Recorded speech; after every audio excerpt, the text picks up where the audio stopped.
ये पशु योनि में जन्म लेंगे ऐसे लोग। कैसे लोग? नरक जाएंगे, कल चर्चा। गंगा जी की महिमा अपार। अब सुनो, पशु योनि में कौन जाएगा?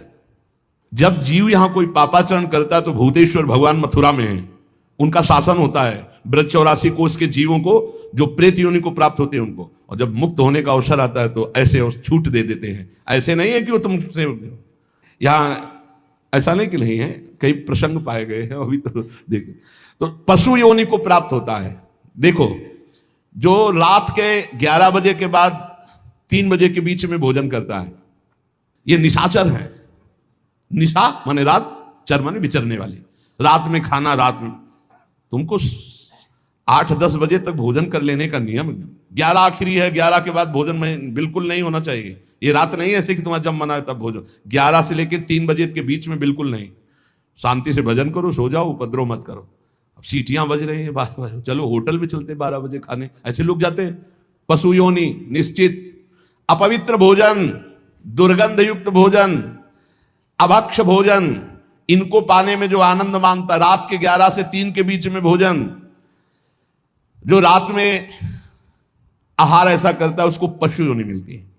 जो दूसरों का धन चोरी करता है, जो विद्वान बन करके दूसरों की वंचना करके धन को लूटता है, जो अपने कर्तव्य कार्यों से अनभिज्ञ होकर मनमानी आचरण करता है, जो समयोचित सदाचार का ज्ञान नहीं रखता, वो मूर्ख पशु योनियों को प्राप्त होता है। जो हिंसक स्वभाव का है, जो अपने परिवार वालों को पीटता है, गाली गलौज, थोड़ी सी संपत्ति के लिए मारपीट, ऐसी लड़ाई झगड़ा, कलहप्रिय, कायर, कुत्ते की योनि को प्राप्त होता है। लिखा हुआ है वो कुत्ते की योनि को प्राप्त होता है। जो थोड़े से हिस्सा के लिए भाई बंधुओं को मारपीट, कलह, लड़ाई झगड़ा, इस तरह का व्यवहार, हिंसक स्वभाव, क्रूर स्वभाव, इनको कुत्ते की योनि प्राप्त होती है। जो चंचल स्वभाव, देखो कुछ ना कुछ करते जा, बैठे तो पैर हिला रहे, वो मतलब शांत नहीं रह सकते, उनके शरीर में वाइब्रेट होता रहता है। वाइब्रेट जैसे मोबाइल नहीं झंझनाता रहे, वो झंझनाते रहे। सुन लो भाई क्या बनोगे। और जो दूसरे के भोजन के लिए लालायित रहता है, कहां से निमंत्रण आ जाए, कैसे हो जाए, क्या व्यवस्था बन जाए, सुनो। और जब चलता है ना तो बेढंगे ढंग से चलता है, बेढंगे ढंग। और दूसरों की वस्तु देकर लुभायमान होकर छीनने का स्वभाव करता है, उसका अगला जन्म बंदर का मिलेगा, पशु योनि में बंदर बनेगा। जो वाणी से सदैव कटु बोलता है, कुटुंबियों से द्वेष करता है, लोगों की चुगली खाता है, उसे अगला जन्म सर्प योनि का मिलेगा।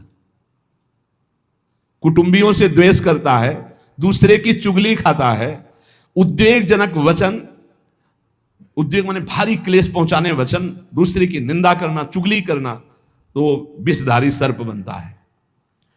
जो शरीर से बलवान दीन जनों के ऊपर आक्रमण करके खूब पिटाई मार करना, माता पिता को मारना, ऐसे गरीब जनों को, दीन जनों को मारना, निर्लज्ज और मांस भक्षण करने वाला, उसको अगले जन्म में क्रूर मांस भक्षी, जैसे हाइना, सिंह, सियार, ऐसी योनियों को दिया जाता है।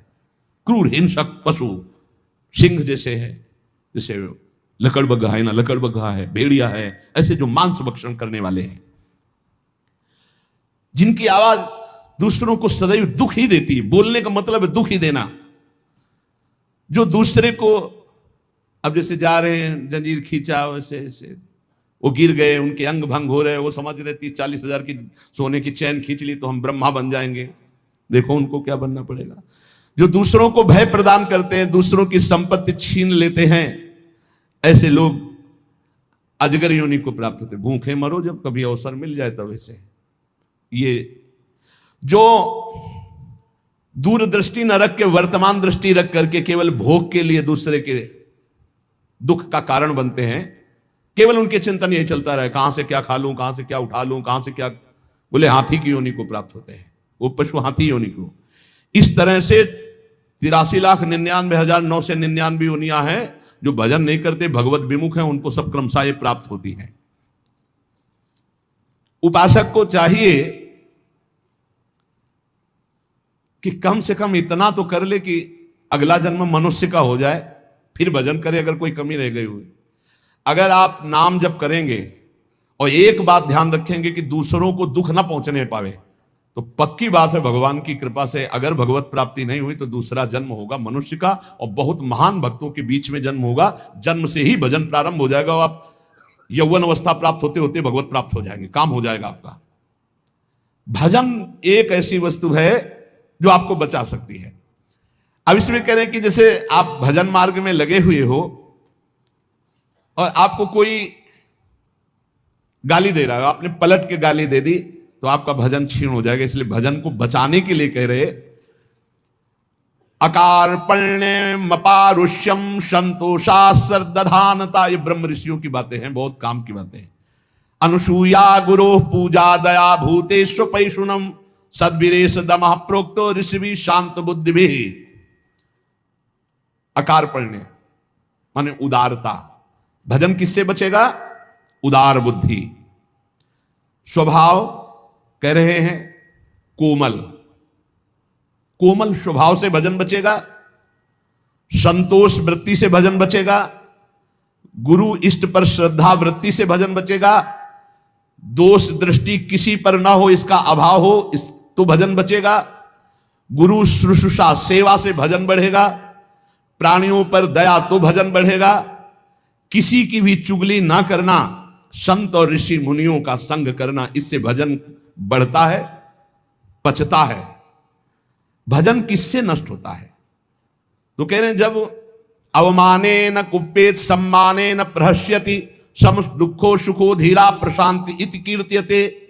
जब तुम्हारा अपमान हो और तुम उसका बदले में अपमान कर दो तो तुम्हारा भजन क्षीण हो जाएगा। और यदि अवमाने न कुप्येत, अगर तुम्हारा अपमान हो रहा, तुमने क्रोध नहीं किया, तुम्हारा सम्मान हुआ, तुमने सम्मान स्वीकार नहीं किया, बचना भाई, इससे बचना, ये अगला जन्म नहीं होने देंगे। अगर ऐसा उदारता, कोमल स्वभाव, संतोष, श्रद्धा, दोष दृष्टि का अभाव, गुरु सेवा, प्राणियों पर दया, चुगली ना करना, निश्चित निश्चित अगला जन्म नहीं होगा। आप अपने भजन को बचाएं। जब कोई आपका अपमान कर रहा हो तो आप उसके बदले में उसका अपमान ना करें। यदि आपको क्रोध आ गया अपमान करने पर तो आपका भजन का फल क्षीण हो जाएगा। यदि सम्मान हुआ, आप आनंदित हो गए कि हमारा बड़ा सम्मान हो, तो आपका भजन क्षीण हो जाएगा। इसीलिए श्रीपाद भी कह रहे हैं सम्मानम कल्याति घोर गर्लम नीचापमानम सुधा, श्री राधा मुरली धरो भज सके वृंदावन मात्यज। जब कोई सम्मान करे तो उसे भारी विष के समान समझो। सम्मानम कल्याति घोर गर्लम, जैसे बढ़िया खीर मिल रही हो, कान में कोई आके कहते विष पड़ा है तो आप नहीं खाओगे, ऐसे ये सम्मान प्रणाम नमस्कार वाहवाही ये तुम्हारे भजन के नाश करने के लिए है, ये विष है, इसे मत पीना, स्वीकार मत करो। विश्व नमन करे करने दो, तुम स्वीकार मत करो, तुम हर्षित मत हो। और जब अपमान हो तो उसका अपमान करने वाले का कभी अपमान न करना। धीर पुरुष, प्रशांत पुरुष अपने भजन को ऐसे बचा ले जाता है। जैसे कोई अपमान कर रहा है, बहुत बड़ा अमृत है, सच्ची मानिए। जिसका अपमान हो रहा है वो साधु पुरुष जब अपमान सह जाता है तो उसका भजन बढ़ता है, वो सुख से भगवान में शयन करता है। और जब अपमान हुआ और अपमान दूसरे का कर देता है तो उसका भजन क्षीण हो जाता है, वो अशांत होकर के फिर जगत में शयन करता है। अपमान करने वाला जब कोई सामने से अपमान सह जाता है तो उसका सहन करना उसके नाश का कारण बन जाता है।